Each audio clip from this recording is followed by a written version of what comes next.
Hello, नमस्कार सभी बच्चा पार्टी, कैसे हो? अच्छे होंगे शायद। अपनी तैयारी मजबूती से कर रहे होंगे क्योंकि अभी तो आपके एग्जाम चल रहे हैं। बहुत ही जल्दी आपके एग्जाम भी खत्म हो जाएंगे और उसके बाद में आपकी जो पढ़ाई है वो कंटिन्यू हो जाएगी। आशा करता हूँ कि आप लोग अच्छी पढ़ाई कर रहे होंगे। अपनी तैयारी को मजबूत बनाने के लिए कुछ ना कुछ प्रयास कर रहे होंगे। आपके प्रयासों के साथ साथ में एक मेरा छोटा सा प्रयास आपके साथ जुड़ता जाएगा और आपकी तैयारी को मजबूत बनाएगा। चलो शुरुआत करते हैं अपना आज का जो सेशन है उसकी। आज हमारा टॉपिक रहने वाला है समीकरण संतुलित करना, है ना। और असंतुलित समीकरण क्या होती है, समीकरण संतुलित करना, इस टॉपिक इस चैप्टर में आपको जो ये लेक्चर है इसके अंदर आपको समीकरण संतुलित करना पूरी तरह से आ जाएगा। इसके साथ साथ आपको मैं समीकरण के प्रकार भी बताऊंगा, टाइप्स ऑफ रिएक्शन। ठीक है ना। तो बात करते हैं कि समीकरण कितने प्रकार की होती है अभिक्रियाएं, और इसके साथ साथ में जो समीकरण है वो संतुलित कैसे करते हैं। इससे पहले आपकी एनर्जी को बूस्ट करने के लिए एक छोटी सी दो लाइन है। लक्ष्य ज्यादा दूर नहीं, बस अपनी रफ्तार थोड़ी तेज करनी है। लक्ष्य ज्यादा दूर नहीं, बस अपनी रफ्तार थोड़ी तेज करनी है। आज खामोशी से पढ़कर कल अपनी सफलता की कहानी लिखनी है। ये हर उस बच्चे के लिए है जो कुछ सोचता है, अपने माँ बाप के लिए सोचता है कि यार आज मेरे माँ बाप अगर मेहनत कहीं कर रहे हैं, अगर खेती कर रहे हैं, कुछ भी मजदूरी कर रहे हैं, कुछ भी कर रहे हैं, तो कल के टाइम में उनके लिए थोड़ी सी मेहनत कर लूँ, पढ़ाई कर लूँ और कल के टाइम नौकरी लग जाऊँ, तो शायद उनकी जो काम करने का जो उनके समस्या है वो खत्म हो जाएगी, फिर उनको थोड़ा आराम मिलेगा। तो चलो शुरुआत करते हैं अपने आज लेक्चर की। इसे जरूर लास्ट तक देखना। आज जो हमारा जो टॉपिक रहेगा उसमें मैं ये देखता हूँ कि आपकी जो अभिक्रिया है उसको संतुलित कैसे करते हैं, बैलेंस कैसे करते हैं। परंतु मैं आपको ये टॉपिक ऐसे पढ़ाने वाला हूँ कि आपको बैलेंस करना भी आ जाएगा और इसके साथ साथ आप अभिक्रियाओं के प्रकार भी सीख जाओगे, टाइप्स ऑफ रिएक्शन भी सीख जाओगे। तो मैं दोनों काम एक साथ करने वाला हूँ, तो आपके लिए बहुत ही शानदार टॉपिक होने वाला है। क्लास 10th वाले सभी बच्चों के लिए है, इसीलिए आप लोग अच्छे से देखना, आपके सारे डाउट्स क्लियर हो जाएंगे। देखो, संतुलित करने से पहले अपन समझे कि असंतुलित समीकरण क्या होती है, अभिक्रिया क्या होती है, अभिक्रिया से समीकरण कैसे बनते हैं। ये पिछले ही वीडियो में हमने पूरा डिटेल से बताया है, अगर वो नहीं देखा तो उसको जाकर देख लीजिए, आपके डाउट क्लियर हो जाएंगे। तो समझते हैं कि संतुलित समीकरण किसे कहते हैं। देखो, जैसे मान लीजिए कि कोई अभिक्रिया है, उसके अंदर एक तरफ होते हैं इसके अंदर रिएक्टेंट यानी अभिकारक, और एक तरफ होते हैं प्रोडक्ट यानी उत्पाद। तो इनके अंदर जो ये रिएक्टेंट और उत्पाद जो है, इनका द्रव्यमान, बोले तो इनका द्रव्यमान मास और इनका द्रव्यमान इक्वल ना हो, तब इनको कहा जाता है असंतुलित समीकरण। क्या कहा जाता है? असंतुलित समीकरण। ऐसी अभिक्रिया जिसमें अभिकारक व उत्पाद के अंदर इनका द्रव्यमान बराबर ना हो, इसे असंतुलित समीकरण कहते हैं। द्रव्यमान क्यों लेते हैं? क्योंकि बेटा इनको गिन तो सकते नहीं है, परंतु हम इनको क्या कर सकते हैं, इनको तोल सकते हैं। ठीक है ना। तो यहाँ पर देखो मैग्नीशियम एक है और यहाँ पर मैग्नीशियम एक है, सर ये तो बैलेंस है। परंतु बेटा यहाँ देखो ऑक्सीजन दो है पर यहाँ ऑक्सीजन दो नहीं है। इस वक्त जो ये समीकरण का जो रूप है, ये इक्वेशन का रूप है रिएक्शन का, ये अनबैलेंस्ड इक्वेशन है। कैसी है? Unbalanced equation. इस अनबैलेंस्ड इक्वेशन को ही एक और नाम से जानते हैं जिसको अपन बोलते हैं कंकाली समीकरण। कंकाली समीकरण। कंकाली समीकरण क्यों कहते हैं? देखो, ये कंकाल की तरह है, एक मतलब पंजर है। जैसे कोई मान लीजिए कि अनबैलेंस्ड पंजर है, जैसे कि इधर थोड़ा इधर निकला है, थोड़ा इधर निकला है ना। कंकाल का मतलब क्या होता है? अपने हड्डियां। तो इसको या अपन इंग्लिश में बोले तो स्केलेटन, स्केलेटन इक्वेशन भी अपन कह सकते हैं, स्केलेटन रिएक्शन भी कह सकते हैं। तो ये हो गई असंतुलित समीकरण। सर संतुलित क्या होती है? संतुलित के बारे में मैं आपको तीन बातें बताऊंगा, उसको याद रख लेना। आप किसी भी अभिक्रिया को अभी बैलेंस कर लोगे, मैं अभी आपको प्रूफ करके भी बताऊंगा। देखो ध्यान दो, ऐसी अभिक्रिया जिसमें अभिकारक व उत्पाद में परमाणु का द्रव्यमान बराबर हो, इक्वल हो, उसे बैलेंस इक्वेशन या संतुलित समीकरण कहते हैं। कैसे? देखो, इधर देखो, यहाँ एमजी एक है, यहाँ पर एक है, पर यहाँ ऑक्सीजन दो है, यहाँ दो है। दो करने के लिए हम इसका कुछ तरीका है। जैसे देखो, हम देखो कहाँ कहाँ नहीं लगा सकते हैं। एक तो इनके पीछे नहीं लगा सकते, एक ऊपर नहीं लगा सकते, एक बीच में नहीं लगा सकते हैं। हम सदैव कहाँ लगाएंगे? आगे लगाएंगे। किसी को भी बैलेंस करना है तो नंबर लगाने हैं और यहाँ पर लगाने हैं आगे। तो देखो, यहाँ पर ऑक्सीजन दो है, इसको दो करने के लिए यहाँ दो लगा दिए मैंने, यहाँ पर दो करने के लिए यहाँ दो लगाए। जैसे ही मैंने दो लगाए और ये क्या हो गए? दो हो गया। परंतु इसकी वजह से मैग्नीशियम भी कितना हो गया? दो हो गया। तो यहाँ पर भी मैं दो लगा सकता हूँ, तो यहाँ पर ये मेरी संतुलित समीकरण आ गई है। इस प्रकार से देखोगे, मैग्नीशियम दो, मैग्नीशियम दो, ऑक्सीजन दो, ऑक्सीजन, ये देखो दो। तो ये हो गई एक संतुलित समीकरण। बिल्कुल इजी तरीके से सिखाऊंगा, अब करना क्या है, एक तरीका अपनाना है। कौन सा तरीका, ध्यान दो। आपको क्या करना है, सबसे पहले धातु देखना है। क्या देखना है बेटा, धातु। धातु बोले तो मेटल देखना है सर। क्या देखना है, मेटल, है ना, मेटल हो तो मेटल देखना है। फिर देखना है आपको अधातु। क्या देखना है, अधातु। अधातु देखना है, अधातु के अंदर नॉन मेटल, नॉन मेटल देखना है।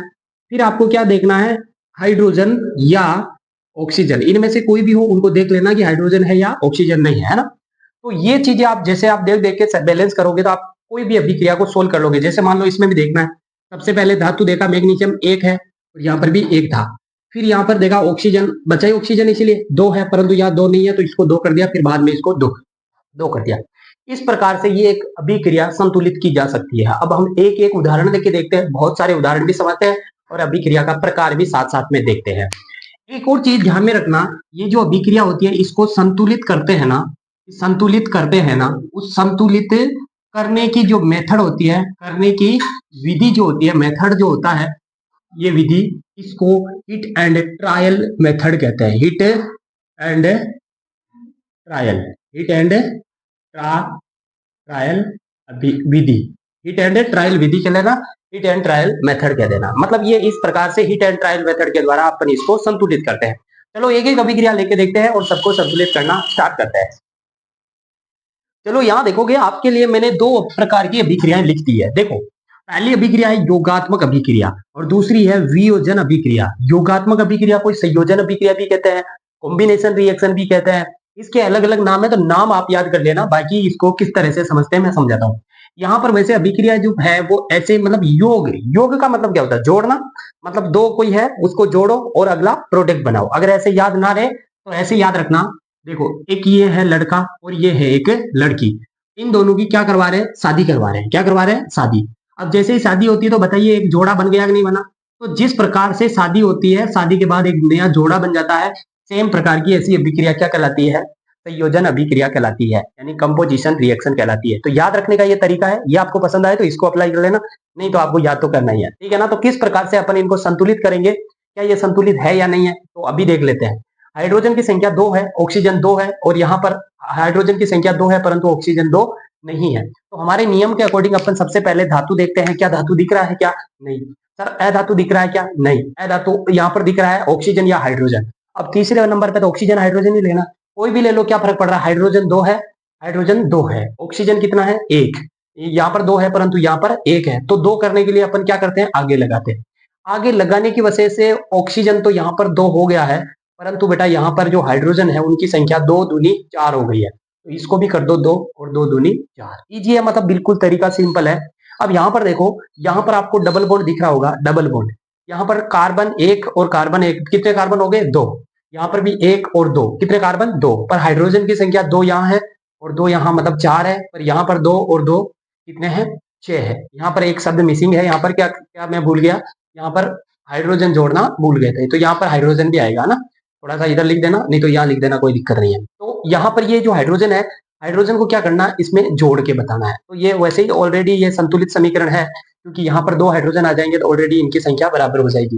पर ये जो प्रकार है वो किसका है, योगात्मक का। देखो यहाँ पर 2 हाइड्रोजन अलग अलग होंगे और एक एक हाइड्रोजन इस जगह पर जाके लग जाएगा।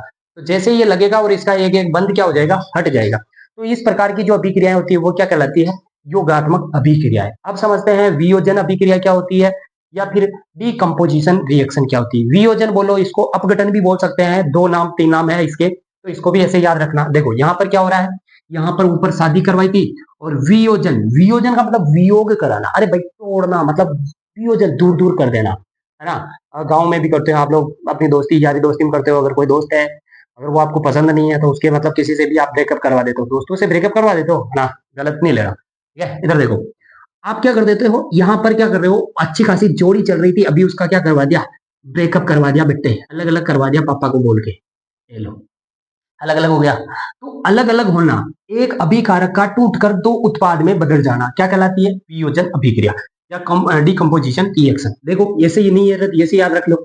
एक गांव में शादी थी और कुछ लोग बैठे और कोई ना कोई समस्या हो गई तो उसको तुड़वाकर अलग अलग कर दिया, मतलब डिवोर्स करवा दिया, उसका डिवोर्स हो गया, है ना। याद रख लेना। यहाँ पर NaCl एग्जाम्पल है, देखो NaCl 2 में टूट गया है। अब बैलेंस करते हैं, पहले धातु लेना है, क्या सोडियम धातु नहीं है, क्या है, तो सोडियम 1, इधर भी 1। अब बाद में ए धातु लेना तो क्लोरीन है, ए धातु, क्लोरीन 1 क्लोरीन 2, तो 2 करो भाई इधर लाके, ये 2 हो गया सर, इसके 2 हो गया, परंतु सोडियम भी 2 हो गया, तो यहाँ सोडियम 2 करना पड़ेगा, ये हो गई बैलेंस। बिल्कुल इजी तरीका है, कुछ नहीं करना।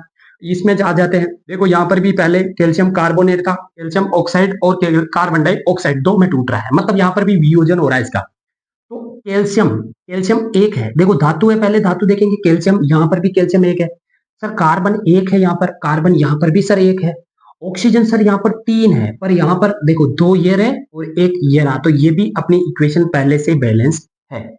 अगला देखो AgBr, AgBr पहले एक साथ था, पर बेचारे का करवा दिया ब्रेकअप, वियोजन करवा दिया, तोड़ दिया। अभी तोड़ने के बाद क्या हो गया, Ag अलग Br अलग, Ag तो सिंगल रह सकता है, परंतु Br सिंगल नहीं रहता, तो यहाँ पर 2 है, Ag को देखा तो Ag 1 है, Br देखा तो Br 2 है, तो 2 करने के लिए यहाँ लगा दिया हमने 2। अब इसको जैसे ही 2 लगाते हैं तो Ag को भी 2 बनाना पड़ेगा, और ये हमारी बैलेंस हो गई इक्वेशन। किसी भी समीकरण को आप इस तरीके से संतुलित कर सकते हो। आशा करता हूं कि आपको पसंद आ रही होगी। अगली और रिएक्शन देखते हैं तीसरे प्रकार की कौन सी है। तो ये लीजिए, आपके पास तीसरे नंबर और चौथे नंबर की 2 रिएक्शन और आ गई। देखो यहाँ पर क्या हो रहा है, विस्थापन अभिक्रिया। विस्थापन अभिक्रिया, इसी को रिप्लेसमेंट अभिक्रिया भी कहते हैं, रिएक्शन कहते हैं, या इसको डिस्प्लेसमेंट रिएक्शन भी कहते हैं। तो दोनों कुछ भी लिख देना। देखो यहाँ पर क्या हो रहा है, इस अभिक्रिया में क्या होता है, यहाँ पर अभिकारक रिएक्टेंट 2 होते हैं और इधर प्रोडक्ट भी 2 होते हैं। पर होता क्या है सर, जब भी यहाँ पर कोई भी चीज आएगी तो यहाँ पर एक आपको कंपाउंड मिलेगा। क्या मिलेगा, कंपाउंड। कंपाउंड का मतलब एक बड़ा वाला सूत्र मिलेगा और आपको एक सिंगल मिलेगा। अब जो सिंगल है उसके तो कोई काम नहीं है, और काम नहीं है तो वो क्या करेगा, किसी से छेड़खानी करेगा। छेड़खानी का मतलब किसी को परेशान करेगा। अब यहाँ पर होता कुछ ऐसे ही है, याद रखने के लिए आपको मैं तरीका बता देता हूँ, है ना। एक प्रथा चलती है जिसको नाता प्रथा बोलते हैं। नाता, नाते का मतलब होता है किसी की वाइफ को कोई दूसरा लेके चला जाता है, इसको बोलते हैं नाता प्रथा। तो आप इससे समझ सकते हो कि जब किसी व्यक्ति की औरत को दूसरा व्यक्ति ले जाता है तो उसको नाता प्रथा कहते हैं। हमारी रिएक्शन समझ में आ जाएगी अपने को। यहाँ क्या हो रहा है, देखो ए और बी अच्छी जिंदगी गला रहे थे, परंतु ये एक सी आया और इसने क्या किया, इस ए को लेकर चला गया और बी को क्या कर दिया, रिप्लेस कर दिया, बेचारे को ऐसे रंडवा कर दिया। समझ आ रहा है, तो ध्यान दो। यहाँ पर जिंक जो है, ये जिंक, अभी यहाँ पे सर ये होता कैसे है, होता ऐसा है भाई, अगर आपके पास पढ़े लिखे हो, पैसा नहीं है, कुछ भी है, अगर पैसा है तो आपका सिक्का चलेगा, अगर पैसा नहीं है, आप में पावर नहीं है, तो आपका सिक्का नहीं चलेगा। जाहिर सी बात है। एक संक्रमण श्रेणी होती है हमारे 10th के अंदर, आप बुक में देखोगे तो संक्रमण श्रेणी यानी तत्वों की रिएक्टिविटी सीरीज होती है। उस रिएक्टिविटी सीरीज में जो ऊपर होते हैं वो ज्यादा रिएक्टिव होते हैं, ज्यादा पावरफुल होते हैं, तो वो नीचे वाले जो होते हैं उनको लात मार के भगा देते हैं, विस्थापित कर देते हैं, इसीलिए वो जम जाते हैं और वो क्या हो जाते हैं, रिप्लेस हो जाते हैं। तो आप समझिए कि यहाँ पर जो जो ज्यादा क्रियाशील होगा, जो जो ज्यादा रिएक्टिव होगा, वो क्या करेगा, उस कम रिएक्टिव को डिस्प्लेस कर देगा, हटा देगा। तो देखो यहाँ पर क्या हो रहा है, जिंक ने कॉपर को निकाल दिया कि भाग मैं रहूंगा SO4 के साथ। तो यहाँ पर क्या हो रहा है, डिस्प्लेस हो रहा है। पर देखते हैं कि ये समीकरण संतुलित है या नहीं है। तो जिंक भी एक धातु, देखो धातु एक, धातु जिंक एक, कॉपर भी धातु एक है, यहाँ पर भी कॉपर एक है, यहाँ पर सल्फर एक है, सल्फर यहाँ पर भी एक है, ऑक्सीजन 4 है, ऑक्सीजन 4 है। बेटा ये तो क्या है, संतुलित ही है। पर हमको समझ आ गया कि सर डिस्प्लेस कर रहा है। अब बेचारा कॉपर गया दूसरी वाइफ लेने और ये ले आया दूसरी वाली कॉपर क्लोराइड। अब यहाँ पर और आ गया कौन, लेड। अब ये लेड भी भाई साहब और मजबूत है, ये भी थोड़ा बहुत मजबूत है, किससे, कॉपर से। अभी ये आएगा और इसे बोलेगा कॉपर हट जा, हम रहेगा किसके साथ, क्लोराइड के साथ। तो ये बन गया लेड क्लोराइड, और यहाँ पर कॉपर को क्या कर दिया, भाग निकाल दिया। अभी अपन संतुलन में देखते हैं तो Pb लेड एक है और यहाँ पर भी लेड एक है, कॉपर एक है और यहाँ पर भी एक है, और क्लोराइड यहाँ 2 है तो यहाँ पर भी 2 है। बेटा ये भी क्या हो गई, संतुलित। संतुलित करने में कोई दिक्कत नहीं आएगी, केवल आपको जांचना है। बहुत सारी रिएक्शन ऐसी देंगे जो पहले से संतुलित है, आपको कह देगी संतुलित कीजिए और आप उसमें कुछ भी लगाकर आ जाओगे। अगला देखते हैं द्विविस्थापन अभिक्रिया, डबल डिस्प्लेसमेंट रिएक्शन। अब मैं कह दूं कि बेटा ये चीज तो खराब है, गलत है, किसी का घर तोड़ना अच्छी बात नहीं है, किसी की वाइफ को लेके भागना अच्छी बात नहीं है, ये डिस्प्लेसमेंट अच्छा नहीं है। अगर तुम्हें लगता है, गांव में एक और प्रथा देखी होगी जिसको आपने सुना होगा, आटा साटा प्रथा। आटा साटा क्या होता है समझाते हैं। एक दो घर है, एक घर ये रहा और एक घर ये रहा। इस घर में एक लड़की है, एक क्या है, एक लड़की है और एक लड़का है। इस घर में भी एक लड़की है और एक क्या है, लड़का है। तो एक कहता है कि तेरी लड़की का ब्याह है मेरी लड़की से करवा दे, तेरे लड़के का ब्याह मेरी लड़की से करवा दे, और मेरी लड़की का ब्याह तेरे लड़का से करवा दूं। तो ये एक ही घर के अंदर दो दो की शादी हो जाना इधर उधर, इसे बोलते हैं आटा साटा। तो आटे साटे से हम समझेंगे कि इसमें हो ऐसा ही रहा है। देखो यहाँ पर दो ये थे किसे यौगिक कंपाउंड थे, एक ये रहा और ये एक ये रहा। इसने क्या किया, ए की शादी किससे करवा दी, सी से। ए किसके साथ जुड़ गया, सी के साथ, और बी किसके साथ जुड़ गया, डी के साथ। तो यहाँ पर क्या हो रहा है, एक बार डिस्प्लेस नहीं हो रहा है, यहाँ डबल बार हो रहा है, द्विबार डिस्प्लेस हो रहा है। इसीलिए ऐसी अभिक्रिया को बोलते हैं द्विविस्थापन अभिक्रिया। कैसे लिखोगे, ऐसी अभिक्रिया जिसमें दो अभिकारक होते हैं जो अपने तत्वों का आपस में क्या करते हैं, आदान प्रदान करते हैं, दो बार विस्थापन करते हैं। अब इसमें देखते हैं कैसे क्या हो रहा है। यहाँ देखो है भाई, देखो ऊपर बेचारा था, अभी वाइफ सबकी सहमति से लाया, अगर भाग भी गई तो आटे साटे में ऐसा ही होता है भाई कि हमारा भी बराबर हिसाब होना चाहिए। तो कोपर ने क्या किया, कोपर देखो इसको समझने के लिए आपको है ना ऐसे समझना पड़ेगा। कोपर को आप जानते हो +1 होता है, +2 होता है, और SO4 क्या होता है, SO4-2 होता है। यहाँ पर सोडियम को समझो Na+ होता है और OH भी माइनस होता है, इधर सिंपल होता है।